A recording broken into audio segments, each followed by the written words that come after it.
भैया ভারত যে বাংলাদেশের প্রকৃত বাবা বারবার এটা দেখাতে হচ্ছে, প্রমাণ নয় দেখাতে হচ্ছে। প্রমাণ তো আগেই হয়ে গেছে, 1971-এ প্রমাণ হয়েই গেছে যে বাংলাদেশের প্রকৃত বাবা ভারত। কারণ পাকিস্তান থেকে বাংলাদেশ আলাদা করে দিয়েছে, বাংলাদেশকে স্বাধীন একটা দেশ করে দিয়েছে এই ভারত। পাকিস্তানের 93,000 সৈনিকের প্যান্ট খুলে বাড়িতে পাঠিয়ে দিয়েছিল। সে ভারত প্রকৃত যে বাবা, সে বারবার প্রমাণ দিচ্ছে।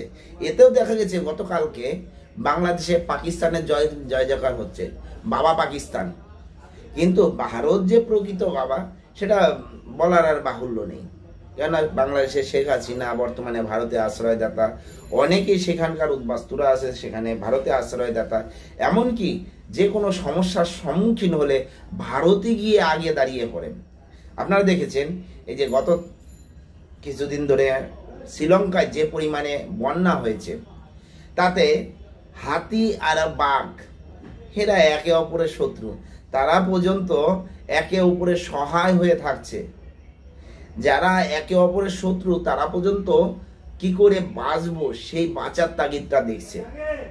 শ্রীলঙ্কায় যে বন্যা হয়েছে, ঝড় হয়েছে, এর ফলে বাংলাদেশের নৌকা, মাছের নৌকা, মাছ ধরা নৌকা, সেই নৌকা দিকভ্রষ্ট হয়ে অন্য জায়গায় চলে এসে সেই নৌকা 20 দিন থেকে সমুদ্রের উপরে চলাফেরা করছে। 20 দিন থেকে খাওয়ার দাওয়ার কিচ্ছু নেই, যা আছে দিকভ্রষ্ট হয়ে সমুদ্রের মধ্যে ঘুরছে। সেই নৌকাকে থেকে জেলেদের ধরে এনে তাদের সেবা শুশ্রূষা করে এবং তাদের বাংলাদেশে পাঠানোর বর্তমানে প্রক্রিয়া চলছে। দেখেন এই সেই ভিডিওটা।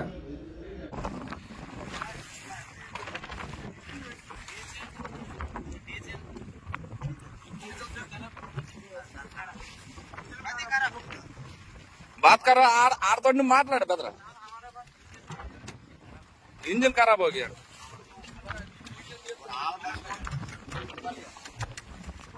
भैया। है क्या होगा प्रॉब्लम बताओ, हिंदी से बात करो, ज्यादा ज्यादा थोड़ा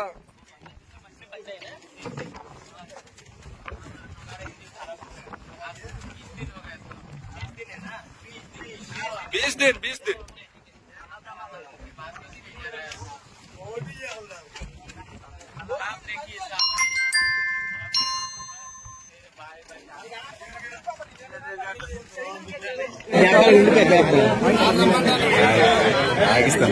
भैया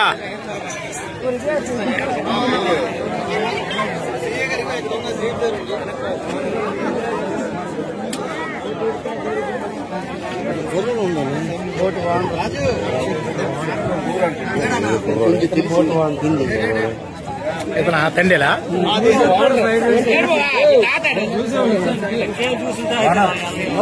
भैया এই জন্যই বলি ভারত বাবা তো বাবাই, ভারত সকলের বাবা হবে, এটা 100%।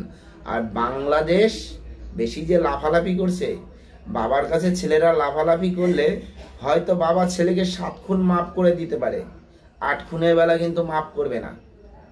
যতই লাফালাফি হম্পদম্প করো, তোমাদের জন্য সুব্যবস্থা কিন্তু অবশ্যই করা হয়েছে।